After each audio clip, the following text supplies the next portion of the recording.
Hello दोस्तों, आप सभी का बहुत बहुत स्वागत है सेम लश्करी हॉरर चैनल पर। और आज मैं लेकर आ गया हूँ आप लोगों के लिए हॉन्टेड फार्म हाउस की एक ऐसी भूतिया कहानी जिसे सुनकर आप लोग बहुत ज़्यादा डर जाएंगे। दोस्तों, कहानी में आगे बढ़ने से पहले मैं आप लोगों को एक बात बता देना चाहता हूँ। अगर आप लोगों को रियल हॉरर स्टोरी सुनना पसंद है तो आप मेरे चैनल को सब्सक्राइब कर सकते हैं, क्योंकि मैं सच्ची घटना पर आधारित हॉरर वीडियोज़ बनाता हूँ। और अगर दोस्तों आपको मेरी वीडियोस अच्छी लगती है तो मेरे चैनल को आप सब्सक्राइब कर लीजिएगा और साथ ही बेल आइकन भी ऑल पे कर लीजिए। इससे क्या होता है कि जैसे मैं कोई न्यू वीडियो बनाऊंगा दोस्तों तो सबसे पहले आपके पास पहुंचेगी। तो चलिए दोस्तों, बिना देरी करते कहानी को शुरू करते हैं। दोस्तों, आज जो मैं आपको कहानी सुनाने जा रहा हूँ ये है ध्रुव की। ध्रुव देहरादून का रहने वाला है और इसकी उम्र 29 साल है। ये घटना मेरे साथ और मेरे बड़े भाई के साथ साल 2006 में घटी थी। जिस समय मेरे साथ ये घटना हुई थी मैं उस समय 12 साल का था और मेरा बड़ा भाई 70 साल का। तो घटना कुछ इस तरह है कि साल 2006 में मेरे एक ताऊजी के बेटे की शादी थी और उस शादी में हमारे पूरे परिवार को जाना था। मेरे जिन ताऊजी के घर पे शादी का फंक्शन था वो उत्तराखंड के एक पहाड़ी इलाके में रहते थे। उत्तराखंड में पहाड़ी इलाका होने की वजह से मेरे ताऊजी की काफ़ी चाय की दुकानें भी थीं। तो साल 2006 में मैं और मेरे बड़ा भाई और मेरे मम्मी पापा, हम लोग पूरे परिवार, हम चारों लोग शादी अटेंड करने के लिए उत्तराखंड गए थे। हमारे पास एक खुद की कार थी और हम लोग कार से ही उत्तराखंड के लिए निकले थे। कार मेरे पापा चला रहे थे और कुछ घंटों में ही हम लोग उत्तराखंड पहुंच गए। शादी वाली जगह पहुंचकर हम लोग बहुत ज़्यादा खुश थे, क्योंकि वो जगह पहाड़ों और जंगलों से घिरी हुई थी। उस जगह पर चाय की खेती होती थी और वो जगह पहाड़ों के बीच में बसी थी, इसलिए वो जगह दिखने में बहुत ज़्यादा सुंदर थी। सच कहूँ तो शादी से ज़्यादा मज़ा तो हम लोगों को उस जगह पर घूमने में आ रहा था। खैर, जब शादी वाली रात को हम लोगों की सोने की बारी आई तब मेरे मम्मी पापा ने ताऊजी से उनके फार्म हाउस पर रुकने की बात कही। दरअसल पहाड़ों में चाय की खेती होने की वजह से तो वहीं पे मेरे ताऊजी का खुद का एक बहुत बड़ा फार्म हाउस भी था और इसलिए फार्म हाउस के आसपास की जगह बहुत ज़्यादा सुंदर थी। इसलिए मेरे मम्मी पापा उस फार्म हाउस में रात बिताना चाहते थे। लेकिन जब मेरे मम्मी पापा ने फार्म हाउस पर रात बिताने की बात उन ताऊजी से कही तो और तब मेरे ताऊजी ने मम्मी पापा को वहाँ रुकने से साफ साफ मना कर दिया।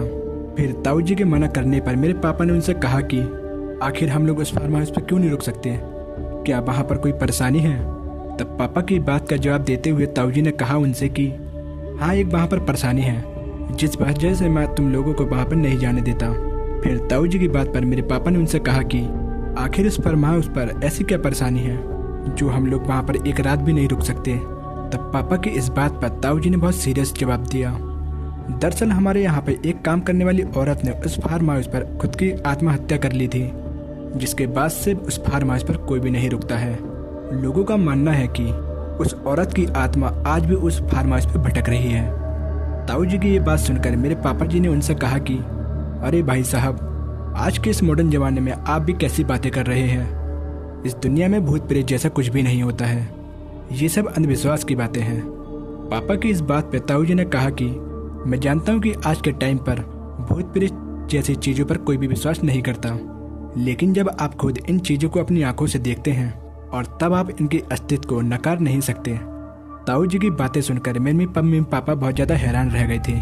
फिर मेरे पापा ने ताऊजी से पूछा कि क्या आपने भी उस फार्म हाउस पर कुछ देखा है क्या। तब पापा का जवाब देते हुए ताऊजी ने उनसे कहा कि हाँ, मैंने खुद उस औरत के साये को देखा है। यहाँ तक कि मैंने अकेले नहीं बल्कि मेरे साथ और भी बहुत लोगों ने उसको देखा है। इतना बोलने के बाद मेरे ताऊजी थोड़ी देर के लिए चुप हो गए, लेकिन कुछ देर चुप होने के बाद मेरे ताऊजी ने दोबारा बोलना शुरू किया और तब उन्होंने उस फार्म हाउस पर हुए हादसे के बारे में बताया। उन्होंने बताया कि आज से कुछ महीने पहले उस फार्म हाउस में काम करने वाली एक औरत ने उस फार्म हाउस के अंदर ही खुद को आग लगाकर मार डाला था। वो औरत अपने पति से बहुत ज़्यादा परेशान रहती थी, क्योंकि उसका पति रोज शराब पीकर उससे लड़ाई झगड़ा करता था। उस औरत का एक बच्चा भी था जो कि सिर्फ 6 महीने का था। उस औरत की आत्महत्या करने के बाद उसके पति को पुलिस पकड़ ले गई थी। उसके बाद हम सभी लोग इस दुर्घटना से बहुत ज़्यादा दुखी थे, लेकिन आगे जो घटना हुई इससे ज़्यादा भयानक और ज़्यादा डरा देने वाली थी। तो हुआ था कि ये उस औरत की आत्महत्या करने के बाद उसकी बॉडी पोस्टमार्टम के लिए हॉस्पिटल गई थी। फिर पोस्टमार्टम होने के बाद उस औरत की बॉडी दोबारा हमारे पास आ गई। बॉडी आने के बाद हम लोगों ने उसका अंतिम संस्कार कर दिया। जिस दिन हम लोगों ने उस औरत का अंतिम संस्कार किया उसी रात एक भयानक घटना हुई जिसके गवाह कई लोग बने थे। दरअसल उस दिन हुआ था कि उस औरत का अंतिम संस्कार करने के बाद हमारे परिवार के लोग और बाकी आसपास के कई लोग उस फार्म हाउस पे ही रुके हुए थे। हम लोग उसके बच्चे के बारे में बात कर रहे थे। हम लोग सोच रहे थे कि उस औरत के मरने के बाद उस बच्चे की देखरेख कौन करेगा। कि तभी हम लोग ये सब बातें कर ही रहे थे कि अचानक से हमें उस औरत के बच्चे की रोने की आवाज़ आने लगी। वो बच्चा उस समय फार्म हाउस के एक कमरे में अकेले सो रहा था। फिर उस बच्चे की आवाज़ सुनकर हमारे साथ का एक लड़का उस बच्चे को चुप कराने के लिए चला गया। लेकिन जैसे ही वो बच्चा उस बच्चे के पास पहुंचा और फिर वैसे ही वो लड़का अचानक से बहुत तेज चिल्ला पड़ा। उस बच्चे की चीख सुनकर हम सारे लोग बात कर रहे भागते हुए उस बच्चे के कमरे पर पहुंच गए जहां से वो लड़का चिल्लाया था। और फिर वहां पहुंचकर हम लोगों ने कुछ ऐसा भयानक देखा जिसे देखकर हम सब लोगों की आत्मा कांप उठी थी। दरअसल हम सभी लोगों ने वहां पहुंचकर देखा कि एक बहुत बड़ा काला साया इंसान की आकृति का उस बच्चे के पास खड़ा होकर सीधा उस बच्चे को देख रहा है। वो काला साया दिखने में कुछ एक औरत की तरह देखने में लग रहा था। उस औरत का आँख, कान, मुंह, नाक कुछ भी नहीं था, बस उसकी 2 लाल चमकदार आंखें बस थी। उस औरत का शरीर पूरे धुएं से बना हुआ था। यह सब नज़ारा देखकर हम लोग बहुत ज़्यादा डर गए थे। फिर हम सब लोगों के वहाँ पहुँचने के बाद कुछ सेकंड बाद वो काला साया हवा में कहीं गायब हो गया। वो काला साया हमारी आंखों के सामने गायब हो गया था। उस काले साये के गायब होने के बाद हम लोग उस बच्चे को फार्म हाउस के बाहर लेकर आ गए। इस भयानक घटना को कई लोगों ने अपनी आंखों से देखा था और लोगों का मानना था कि वो काला साया कोई और नहीं बल्कि उस बच्चे की माँ थी जो उसे अपने साथ लेने आई थी। खैर, इस घटना के बाद हम लोगों ने उस बच्चे को उसके नाना नानी को दे दिया और साथ ही उस बच्चे की परवरिश के लिए हम लोगों ने उनको कुछ पैसे भी दे दिए। इस घटना के बाद से उस फार्म हाउस पर कोई भी नहीं रुकता है। यहाँ तक कि यहाँ के कुछ लोगों ने उस फार्म हाउस के अंदर ही एक औरत के रोने की आवाज़ें सुनी हैं। यहाँ के लोगों का मानना है कि उस औरत की आत्मा आज भी अपने बच्चे का इंतजार कर रही है और उस फार्म हाउस पर भटक रही है। ताऊ जी की इस बात से मैं और मेरा भाई बहुत ज़्यादा डर गए थे, लेकिन मेरे मम्मी पापा को इस बात से जानकर भी कोई फ़र्क नहीं पड़ा था। मेरे मम्मी पापा भूत प्रेत जैसी चीज़ों पर बिल्कुल भी विश्वास नहीं करते थे। वो इन सब चीज़ों को अंधविश्वास और बेकार की बातें मानते थे। तो ये घटना सुनने के बाद मेरे पापा जी ने मेरे ताऊ जी से कहा कि आप लोगों को ज़रूर उस रात कोई धोखा हुआ होगा, क्योंकि भूत प्रेत जैसी चीज़ असल ज़िंदगी में कोई नहीं होती। ये सब मनगढ़ंत बातें होती हैं जो कि लोगों को डराने में काम आती हैं। इतना बोलने के बाद मेरे पापा ने ताऊ जी से दोबारा कहा, अरे भाई साहब, आप चिंता मत करिए, हमें बस एक रात वहाँ पे रुक जाने दीजिए। मेरे पापा के बार बार कहने पर मेरे ताऊ जी समझ गए थे कि मेरे पापा का उस फार्म हाउस पे रुकने का बहुत मन है। इसलिए मेरे ताऊ जी ने पापा को फार्म हाउस की चाबी दे दी। लेकिन फार्म हाउस की चाबी देने के साथ साथ मेरे ताऊ जी ने मेरे पापा से कहा कि ठीक है, तुम लोगों का इतना ही मन है तो ठीक है कि आज की रात आप लोग वहीं बिता लो। अगर आप लोगों के साथ कोई भी अजीब घटना होती है तो आप लोग मेरे पास आ जाइएगा। इतना बोलने के बाद मेरे ताऊ जी ने मेरे पापा को चाबी दे दी और फिर इसके बाद मम्मी पापा बहुत ज़्यादा खुश हो गए और फिर वो लोग फार्म हाउस के अंदर चले गए। वो फार्म हाउस अंदर से बहुत ही आलीशान बना हुआ था और साथ ही उसके बाहर का नज़ारा भी बहुत ही सुंदर था। खैर, हम लोग खाना खाने के बाद उसी फार्म हाउस पर आ गए। फार्म हाउस के एक कमरे में मैं और मेरा बड़ा भाई और दूसरे कमरे में मैं और मेरी मम्मी पापा लेटी थी। मैं और मेरा बड़ा भाई एक ही बेड पर लेटे हुए थे। फिर रात को सोते समय ताऊ जी की बताई हुई बातें मुझे याद आने लगी। मैं बेड में लेटे लेटे बस यही सोच रहा था कि सच में कोई आत्मा तो नहीं भटकती वहाँ पर। मुझे उस फार्म हाउस पर थोड़ा डर लग रहा था, लेकिन बगल में लेटे मेरे भाई को कोई भी बात का डर नहीं था। वो तो बस आराम से सो रहा था। खैर, थोड़ी देर बाद भी मुझे नींद आने लगी और फिर मैं भी सो गया। मैं आराम से अपने भाई के साथ सो रहा था कि तभी अचानक से आधी रात को मेरी नींद खुल गई। फिर नींद से उठने के बाद न जाने क्यों मुझे डर सा लगने लगा। उस समय मुझे ऐसा लग रहा था कि जैसे हमारे कमरे की हवा बहुत ज़्यादा भारी हो गई हो और न जाने क्यों मुझे उस कमरे में बहुत ज़्यादा अजीब सा महसूस होने लगा था। फिर मैंने जब अपने भाई की तरफ नज़र घुमाई तो और तब मैंने देखा कि वो भी जाग रहा है। ये देखकर मैंने अपने भाई से पूछा कि तुम्हें भी यहाँ पर कुछ अजीब सा महसूस हो रहा है। मैंने इतना अपने भाई से बोला ही थे कि तभी मेरा भाई मुझसे कहने लगा बहुत ही धीमी आवाज़ में, चुप रहो, बिल्कुल भी आवाज़ मत करना। अपने भाई का ऐसा बर्ताव देखकर मुझे और भी ज़्यादा डर लगने लगा था। मैं सोचने में मजबूर हो गया था कि अचानक हमारे साथ ये सब हो क्या रहा है। मैं बेड में लेटे लेटे बस यही सब सोच रहा था कि तभी हमें एक आवाज़ सुनाई दी। वो आवाज़ किसी रोने की थी। ऐसा लग रहा था कि जैसे कोई औरत हमारे आसपास ही रो रही हो और वो आवाज़ बहुत ही ज़्यादा डरावनी थी।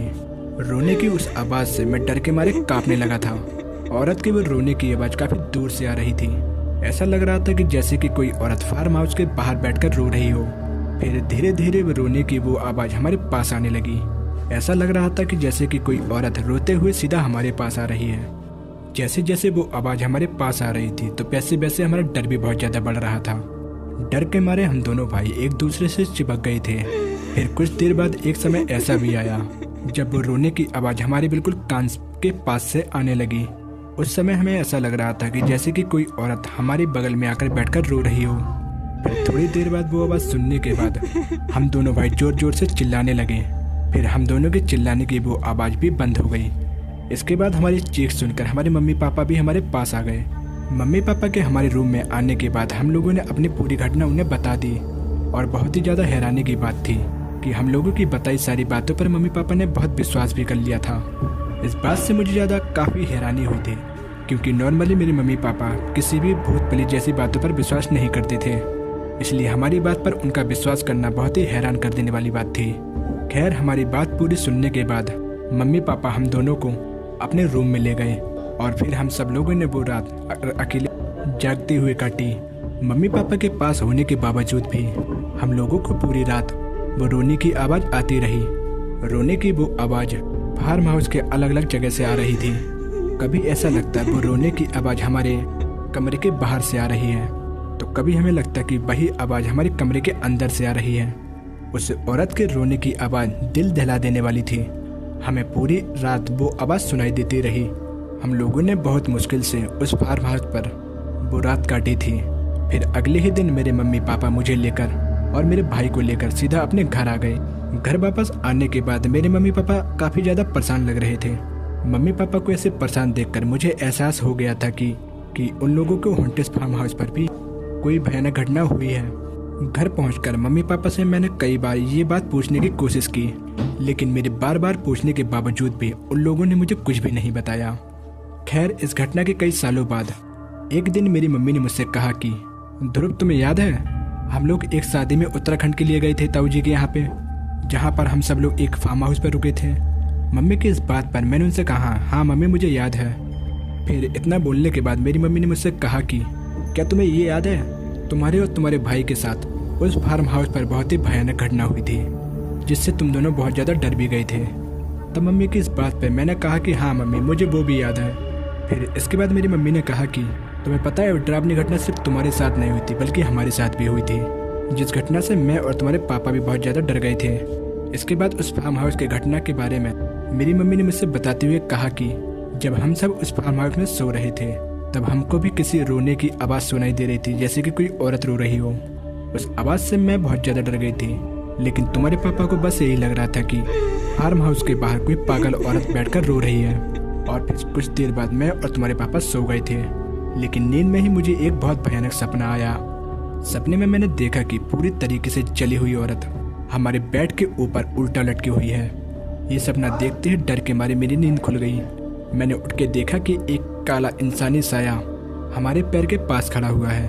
वो काला साया दिखने में किसी औरत के जैसा लग रहा था क्योंकि उसके बड़े बड़े बाल भी लटक रहे थे। फिर उस भयानक काले साये को देखकर मेरी चीख निकल गई। फिर चीख सुनकर तुम्हारे पापा भी जाग गए। फिर नींद से जागते ही उन्होंने भी उस काले साये को देखा।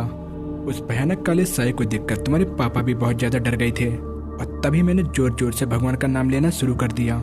फिर भगवान का नाम लेते ही वो काला साया वहाँ से गायब हो गया। इस घटना से मैं और तुम्हारे पापा बहुत ज़्यादा डर गए थे। हम लोग समझ गए थे कि वो फार्म हाउस सच में हॉन्टेड है और वहाँ पर कोई आत्मा भटक रही है। इस घटना के बाद मैं और तुम्हारे पापा पूरी रात जागते रहे थे और हम दोनों के जागे रहने की वजह से ही, तुम्हारे चीखने की वजह से ही तुरंत ही हम दोनों तुम्हारे पास आ गए थे। हमारे इस घटना के बारे में उस समय हम दोनों ने तुम्हें नहीं बताया था क्योंकि उस समय तुम बहुत ही ज़्यादा छोटे थे। हम लोगों को डर था कि कहीं तुम लोग डर ना जाओ। खैर, उस घटना के बाद मैं और तुम्हारे पापा भूत प्रेत जैसी चीज़ों पर अब विश्वास करने लगे हैं। दोस्तों, भूत प्रेत को लेकर सबके मन में अलग अलग विचार होते हैं। कोई मानता है तो कोई नहीं मानता। यह एक व्यक्तिगत फैसला है। इस विषय में दोनों विचार वाले अपनी अपनी जगह बिल्कुल सही हैं। दोस्तों, आप लोग भूत प्रेत पर विश्वास करते हैं या नहीं करते हैं, मुझे कमेंट सेक्शन में ज़रूर बताइएगा। तो दोस्तों आज का वीडियो यही समाप्त होता है। आशा करता हूँ आपको मेरी वीडियो पसंद आई होगी, और अगर पसंद आई तो वीडियो को एक लाइक कर दीजिए और साथ ही चैनल को सब्सक्राइब कर दीजिए, और सब्सक्राइब करते समय बेल आइकन ऑल पे कर दीजिए। इससे क्या होता है कि जैसे मैं कोई न्यू वीडियो बनाऊंगा दोस्तों तो सबसे पहले आपके पास पहुंचेगी। तो दोस्तों मिलते हैं आपको इस एक अगली वीडियो में, तब तक के लिए बाय।